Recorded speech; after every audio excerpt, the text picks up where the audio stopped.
बिस्मिल्लाहिर्रहमानिर्रहीम, अस्सलाम वालेकुम। मैं हूँ शाकिर अब्बासी और आज हम आपको मिलाने जा रहे हैं पाकिस्तान के फ़ख्र, पाकिस्तान की प्राउड बेटी के साथ जिनकी बुक ऑप्थेल्मोलॉजी में वर्ल्ड रैंकिंग में शुमार की गई और वो पाकिस्तान का फ़ख्र हैं। उन्होंने ऑप्थेल्मोलॉजी में बुक लिखी जिसको पहले 2020 में और अब 2021 में वर्ल्ड रैंकिंग में जो है वो टॉप पे शुमार किया गया। हमारे साथ बगैर हम उनके किसी वक्त ज़ाया किए उनसे आपकी मुलाकात करवाते हैं। और डॉक्टर जुबैदा हमारे साथ मौजूद हैं, राइट फ्रॉम गिलगित। जी, गिलगित में मैं हॉस्पिटल क्लिनिक से गिलगित से मौजूद हैं, उनसे जानते हैं। मैडम अस्सलाम वालेकुम। अस्सलाम वालेकुम Shakir, thank you so much for inviting me. बहुत शुक्रिया आपका। मैडम ये बताइएगा कि पहले जो ऑप्थेल्मोलॉजी की बुक पढ़ाई जाती थी वो तो काफ़ी मुश्किल थी। 2 बुक्स थी, वो काफ़ी स्टूडेंट्स के लिए मुश्किल थी। आपने क्या सोच के लिखा कि स्टूडेंट्स के लिए आसानी पैदा की जाए या इस चीज़ में एक इज़ाफ़ा किया जाए? क्या सोच के आपने बुक लिखी और जब आपने लिखी और उसके बाद जब फीडबैक आया तो आपकी फीलिंग्स कैसी थी जैसे उसको वर्ल्ड रैंकिंग में शुमार किया गया? शके पहली बात तो एक है, मैंने जिससे मुझसे मुझसे पहले पूछा गया है, मेरा बुक लिखने का कोई ऐसा इरादा नहीं था। इस पे सैकड़ों बुक पहले लिखी गई है और बहुत अच्छे-अच्छे लोगों ने लिखी है, और बहुत उम्दा राइटर्स और उम्दा ऑप्थेल्मोलॉजिस्ट ने, बहुत मुझसे सीनियर लोगों ने, उनके सामने बुक लिखना तो सूरज को चिराग दिखाने के लायक बात है। मेरा असल में ये था कि मैं when I was doing my exam तो मैं थोड़ा-सा अपने लिए वो, क्योंकि optics is a very complicated subject for us. Physics का ब्रांच है इसलिए थोड़ा-सा हमारे लिए कॉम्प्लेक्स हो जाता है। तो उसको मैं अपने लिए आसान बनाना चाहती थी, तो मैंने अपने लिए नोट्स बनाए, और फिर मैंने अपने लिए वो जिस तरह डायग्राम्स आप बनाते हैं, and to make it easier for myself, and then when I was done with the exam तो फिर मैंने सोचा कि ये नोट्स जो हैं इनको मैं इस पे मज़ीद काम करके इनको किताबी शक्ल दे सकती हूँ ताकि ये फिर स्टूडेंट के लिए आसान हो। तो दैट वाज़ माय इंटेंशन। और जब इसको अल्हम्दुलिल्लाह अल्लाह का शुक्र है कि इसको जब पसंद की गई मेरी बुक को, तो मेरी बहुत आई फेल्ट ग्रेट, अल्हम्दुलिल्लाह, क्योंकि आई नेवर एक्सपेक्टेड दैट। तो अल्लाह का बहुत शुक्र है।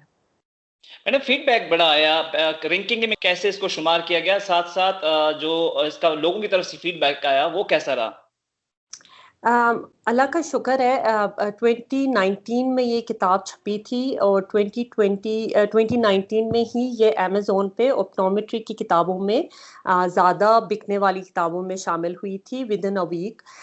फिर 2020 के अवाइल में शुरू में इसको बुक अथॉरिटी ने अपनी अच्छी किताबों में इसको इसको इसकी रैंकिंग की थी। और मुझे बहुत अच्छे अच्छे फीडबैक्स मिले, अल्हम्दुलिल्लाह मेरे टीचर्स की तरफ से मुझे बहुत अच्छे फीडबैक्स मिले। बाकी मेरे फेलो स्टूडेंट्स की तरफ से मुझे मिले। मैं आयरलैंड में थी तो वहाँ पे ट्रेनीज़ और वहाँ पे जितने भी कंसल्टेंट्स थे उनकी तरफ से मुझे बहुत अच्छे फीडबैक्स आए। अमेज़न पे मुझे अच्छे मिले, अल्हम्दुलिल्लाह, अल्लाह का शुक्र है, मुझे अच्छे फीडबैक्स मिले इसके। अच्छा, दूसरा मुझे ये बताइएगा कि जो स्टूडेंट से मेरी बात हुई वो कह रही थी जो हम बुक्स पढ़ते थे वो काफ़ी मुश्किल थी, काफ़ी मुश्किल सिलेबस था, लेकिन ये बुक बहुत आसान हुई है। तो स्टूडेंट भी आपको दुआएँ दे रहे हैं कि आपने उनके लिए आसानी पैदा कर दी है। तो इस हवाले से स्टूडेंट से भी आपकी बात हुई होगी और स्टूडेंट की तरफ से क्या रद्द-ए-अमल देखने को मिला? क्योंकि जो मैंने पूछा वो कह रहे थे कि ये बुक बहुत ईज़ी है। पहले वाली जो बुक्स थी वो मुश्किल थी, डॉक्टर साहिबा ने हमारे लिए आसानी पैदा कर दी है। अम, ये किताब रिवीजन की नीयत से मैंने लिखी है। मैं स्टूडेंट से मैं ये कहना 2 चीज़ें मैं कहना चाहूँगी। पहली बात तो ये कि ये ऑप्थेल्मोलॉजी की टेक्स्ट बुक नहीं है। ये ऑप्टिक्स पे लिखी गई है। तो ऑप्टिक्स के कंपोनेंट को ये कवर करता है। बीच में जो हमारे जो डॉक्टर जतोई साहब हैं, जतोई साहब वो जो उस्तादुल असातिज़ा कहते हैं ना, वो हैं वो। उनकी जो किताब है वो हमने भी पढ़ी है as a medical student, and it's a great book. वो ऑप्थेल्मोलॉजी पे है। लोग कहते हैं कि जतोई क्यों पढ़ रहे हैं हम, जतोई क्यों पढ़े? जतोई अभी भी पढ़नी है because that is on ophthalmology, on clinical ophthalmology. Students ने जतोई हर हालत में पढ़नी है, and it's one of the greatest books that I have read so far. मेरी जो किताब है वो ऑप्टिक्स पे है, जो ऑप्टिक्स का जो मज़मून है उसको आसान करती है वो। तो मेरी गुज़ारिश इस स्टूडेंट से और ख़ासकर ट्रेनीज़ से, ऑप्थेल्मोलॉजी ट्रेनीज़ से ये है कि आप टेक्स्ट बुक पढ़ें। ये ना हो कि आप सिर्फ़ वो पढ़ें, क्योंकि मेरी किताब रिविज़न बुक है। It's good for recalling the subject and it's good for revision. But it's not कोई बहुत बड़ी किताब नहीं है कि जिस पे आप सब कवर करें। आप समझ रहे हैं मेरी बात? इट्स लाइक आप समझ, इट्स लाइक आपके नोट्स। तो अगर आप वो अपनी टेक्स्ट बुक अल्किंगटन करके हमारी किताब आती है ऑप्टिक्स की, अगर वो पढ़ के फिर मेरी किताब पढ़ेंगे तो उसमें ज्यादा उनको फायदा होगा। वो बहुत शॉर्टकट वाला नहीं तरीका इस्तेमाल करें। And I am grateful to each and everyone जिन्होंने इस किताब को पसंद किया है। मैं बहुत शुक्रगुजार हूँ सबकी। अच्छा, वो ऑप्टो मैट्रिक्स जो होते हैं स्टूडेंट्स, जी जी। वो काफी उनका वो कहते हैं कि हमारा जो मुस्तकबिल है मुल्क में, वो मतलब इस तरह उसको जो है वो एक्नॉलेज नहीं किया जाता। हमें उस तरह से अपॉर्चुनिटीज नहीं मिलती, हमें उस तरह से देखा नहीं जाता। तो इस हवाले से क्या कहेंगे? बिल्कुल, मैं आपकी बात से एग्री करती हूँ। हमारे ऑप्टोमेट्रिस्ट जो है वो हमारी ऑप्थेमोलॉजी डिपार्टमेंट का एक बहुत मेजर पार्ट है, और बाहर के मुल्कों में उनका बहुत काम होता है। वो उनको डॉक्टर ऑफ ऑप्टोमेट्री वो लोग पढ़ते हैं, उनको फिजिशियन डॉक्टर कहा जाता है वहाँ पे। और वहाँ पे वो जैसा हम ऑप्थेमोलॉजिस्ट हैं, वो जनरली वो चेकअप वही करते हैं, एक्सेप्ट फॉर सर्जरीज वो ऑपरेशन नहीं करते। बाकी सारा काम वो करते हैं, चश्मों से लेके आई चेकअप से लेके स्लिट लैम्प एग्जाम से लेके। और उनका बहुत वहाँ पे क्या कह सकते हैं हम कि उनको बहुत हाई रिगार्ड में लिया जाता है वहाँ पे। लेकिन हमारे मुल्क में बदकिस्मती से इतनी अवेयरनेस अभी तक आई नहीं है। लेकिन मैंने जो अभी डिपार्टमेंट मैंने शुरू कराया है अपना खान हेल्थ सर्विसेज के साथ गिलगित बल्तिस्तान चित्राल में, यहाँ पे मेरा इरादा है कि बाहर वाला अपना सिस्टम ले आऊँ यहाँ पे। इंस्टीट्यूट ऑफ कि मैं मेडिकल ऑफिसर्स को एज ऑफ्थेमोलॉजिस्ट का डिपार्टमेंट का हिस्सा बनाने की बजाय मैं ऑप्टोमेट्रिस्ट को अपनी टीम में लेना चाहती हूँ, कि इनिशियल असेसमेंट और सारी जो स्लिट लैम्प एग्जामिनेशन वो करेंगे। और जहाँ जहाँ पे भी मेरी नीड और जहाँ जहाँ पे अदर ऑफ्थेमोलॉजिस्ट की नीड पड़ेगी वहाँ पे हम जाएंगे, और सर्जरीज के अलावा जितना भी काम है वो कर सकते हैं पेशेंट्स पे, क्योंकि वो वही पढ़ते हैं 4-5 साल अच्छा, तक। वो उनका ये तो गिला था कि हमें उनको डॉक्टर ही नहीं माना जाता। ये ये गलत बात है मतलब देखिए हमारे मुल्क में एमबीबीएस डॉक्टर के अलावा किसी को भी नहीं मानते, जो कि जिससे मैं बिल्कुल ये डिसएग्री करती हूँ। हर कोई अपने अपनी फील्ड का, अगर वो डॉक्टरेट कर रहा है तो हर कोई अपनी फील्ड का डॉक्टर ही है। अगर मैंने एमबीबीएस किया है तो मुझे कोई एक्स्ट्रा एज नहीं देना चाहिए। जो डॉक्टर ऑफ ऑप्टोमेट्री करते हैं और इवन बैचलर जो करते हैं ऑप्टोमेट्री में, उन्होंने भी वो 4-5 साल तक वही पढ़ी होती है आंखों से रिलेटेड। तो उनको भी मौके मिलने चाहिए डेफिनेटली, और उनको भी, वरना वो कहाँ जाएंगे, क्या करेंगे वो लोग। अच्छा मैडम, तो it's very future plan important. क्या है आपका कि पाकिस्तान के लिए एक जो है आपकी बड़ी अचीवमेंट है, और आगे फ्यूचर प्लानिंग क्या है? क्या करेंगी मुआशरे की बेहतरी के लिए, क्या करेंगी मुल्क के लिए? और क्योंकि आपने एक अच्छा जो है वो मेरे जो एग्जाम्पल सेट किया, उसके बाद जो है आपकी से जो उम्मीदें हैं वो भी बढ़ जाती हैं। तो आगे क्या करने का इरादा है?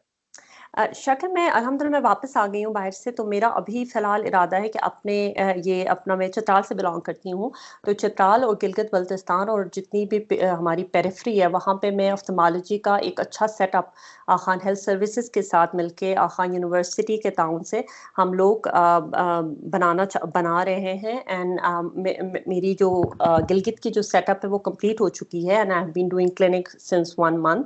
और जो हमारा चित्राल का होगा वो नेक्स्ट होगा। यहाँ पे हम चाहते हैं कि हमें इस किस्म के डायग्नोस्टिक मशीन्स और लेज़र मशीन्स और सर्जिकल मशीन्स रखें, और हमारे पास उस किस्म का सेटअप हो कि लोगों को ट्रैवल ना करना पड़े, लोगों को आई डिजीज़ की वजह से परेशानियां ना हो, और गरीब लोगों को फिर शहरों की तरफ ट्रैवल ना करना पड़े। That is the plan for now.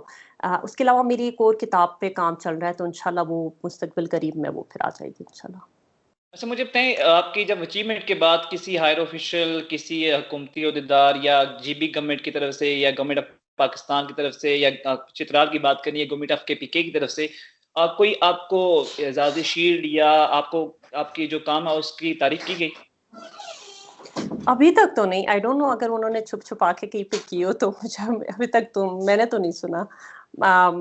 नहीं, चित्राल से भी नहीं सुना। I don't know, like government की तरफ से नहीं, प्राइवेट इदारों की तरफ से बहुत हुई है। केपीके का कोई शायद कोई उनका प्राइवेट कोई जमूंग लेजेंड्स करके कोई प्रोग्राम था कल, उसमें उन्होंने मुझे दिया है उनका कोई वो होता है, वो शील्ड वगैरह देते हैं अपने लेजेंड्स के तौर पे, सालाना शायद बुलवाते हैं। आई कुडंट गो देयर, तो मेरे भाई ने जाके मेरे बिहाफ पे वो रिसीव किया।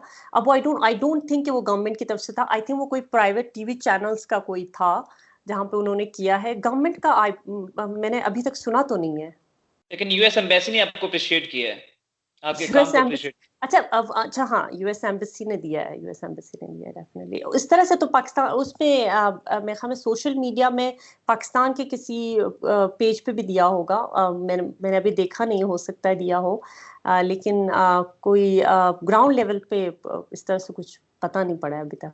अच्छा, मुझे शायद बताएं, उनको गवर्नमेंट गवर्नमेंट की तरफ से आप उनसे कोई मुतालबा करना चाहें, या उससे उनसे किसी किस्म की, जैसे आपको काम कर रही हैं उसमें हेल्प की जरूरत हो, कुछ कहना चाहें? गवर्नमेंट की तरफ से मेरी नहीं, गवर्नमेंट का सिर्फ ये कि I am thankful to college of physicians surgeons Pakistan, जो कि बहुत उम्दा प्लेटफॉर्म फराहम करते हैं स्टूडेंट्स के लिए, ट्रेनिंग्स के लिए, पोस्ट ग्रेजुएशन के लिए। जो वो एक्सचेंज प्रोग्राम देते हैं फेलोशिप के लिए, जिसके तहत मैं बाहर गई थी। तो I am very thankful to them and that's it. बाकी गवर्नमेंट से मेरा कोई ऐसा मुतालबा नहीं है। जो काम करे उसको अच्छा करे, करप्शन को रोके। अच्छा, आप अपनी कामयाबी के क्रेडिट जो है अपने वालिदैन को देती हैं। आप लास्ट में वालिदैन के लिए कुछ कहना चाहें, उसके बाद हम उनको लेते हैं।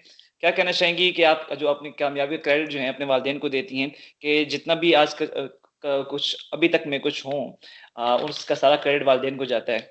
कोई कमेंट करना चाहें इस हवाले से? शक्ल जी बिल्कुल, अल्लाह के बाद मैं जहाँ पे हूँ आज वो मेरे वालिदैन को जाता है, उनकी अच्छी तरबियत, उनकी दुआएं, उनका अल्लाह उनका साया मेरे सर पे हमेशा रखे। उसके बाद मैं सब वालिदैन के बाद मैं टीचर्स को भी देना चाहूँगी, क्योंकि उन वो ना होते तो मैं यहाँ ना होती शायद। टीचर्स का अपना रोल है। फिर बिल्कुल रोल होता है। My husband has been very supportive, तो मैं उनका भी नहीं नाम लूंगी तो इट वुड बी बहुत नाइंसाफी होगी। मेरा छोटा बेटा है, वो मेरी इंस्पिरेशन है, हादी मोहम्मद गौस, उनका भी नाम लूंगी। मेरे बहन भाई, माई इन लॉस, मेरे सास ससुर, सबका बहुत मेरे साथ ताउन रहा है, क्योंकि सबका रोल है मेरी जिंदगी में से, team work. My friends, everybody जिन्होंने मेरी किताब में मेरा साथ दिया, मेरी मेरी इस जर्नी में जिसने साथ दिया, I am thankful to everyone. लेकिन जाहिर सी बात है, वालिदैन की तो बात अलग होती है ना। वो आपकी पैदाइश से लेके अब तक जो काम मैंने किए, जहाँ जहाँ उन्होंने मुझे दुआएं दी, मेरी तालीम तरबियत की, तो उनका रोल, उनका क्रेडिट तो उनको जाता है definitely. Thank you very much madam. नाज़रीन, हमारे साथ डॉक्टर ज़ुबैदा के वालिदैन भी मौजूद हैं, तो उनसे जानते हैं। अंकल आंटी बताइएगा, पहले अंकल से बात कर लेते हैं कि अंकल, एक बेटी जो होती है बाप के लिए फ़ख्र होती है, और जब बेटी मुआशरे में कोई अच्छा मुकाम हासिल कर ले तो बाप का जो सर है फ़ख्र से वैसे बुलंद हो जाता है। तो इतनी बड़ी अचीवमेंट के बाद आपकी क्या फीलिंग्स हैं? Thank you very much for सवाल के लिए, और हमें यहाँ बुलाने के लिए पहले आप चैनल का शुक्रिया अदा करता हूँ। और असल में जी बच्चों की जो कामयाबी होती है वो वालिदैन की ही कामयाबी होती है। दरअसल मेरा अंदाजा ये है कि बच्चों वालिदैन का एक कामयाबियों का एक तसलसल होता है ये, मेरे ख्याल से। तो अब बुढ़ापे में अगर कामयाबी मिल जाए, अच्छी कामयाबी, तो यकीन कीजिए वो तो बहुत ज्यादा ही होगी उसकी खुशी। तो हमें बहुत ही खुशी हुई है। हम अल्लाह का शुक्र अदा करते हैं कि अल्लाह पाक ने हमें ये दिन दिखाया कि हमारी बच्ची जो एक पसमानदा इलाके में पैदा हुई थी, और बहुत ही पसमानदा गांव से उसका ताल्लुक है, तो अब दुनिया लेवल या बैनुल-अक़वामी सतह पे उसने अपनी किताब की वजह से शोहरत पाई है। ये अल्लाह का करम है। अच्छा आंटी, आपसे सवाल है कि एक जो वालदा होती है बेटी के लिए मेंटोर का रोल अदा करती है, उसके उस्ताद का रोल अदा करती है, क्योंकि माँ की गोद ही इंसान की पहली तालीम जो है दरसगाह होती है। तो आपकी बेटी जो है इतना बड़ा नाम कमा लिया है, दुनिया उसे एक्नॉलेज कर रही है, आपकी क्या फीलिंग्स हैं, आपके क्या एहसास हैं? खुदा खुदा का शुक्र है। आप लोगों का भी शुक्रिया अदा करती हूँ पहले कि हम लोगों को भी बुलवाया जुबैदा सिरंग के साथ। और मुझे तो बहुत ज़्यादा खुशी होती है, मुझे तो रोना आता है उन्हें देखकर, खुशी के आँसू। और बच्ची जो है वो पहले से शुरू से ही उसमें वो टैलेंट मौजूद थी उसमें। और मुझे पता था कि ये ज़रूर कुछ ना कुछ वो करेगी, कामयाबी हासिल करेगी। मरी अभी इसकी कामयाबी जो है वो अल्लाह का शुक्र है। हमारी भी दुआएँ उसके साथ हैं, और हमने मेहनत भी की है उनके साथ, और खुद तो उसने बहुत ज़्यादा मेहनत की है। अभी खुदा का शुक्र है, हम अल्लाह का शुक्र अदा करते हैं, हमेशा दुआगो हैं उसके लिए। Thank you very much uncle और आंटी, आपका बहुत शुक्रिया, और अल्लाह ताला आपकी बेटी को ऐसे ही तरक्की अता फरमाए।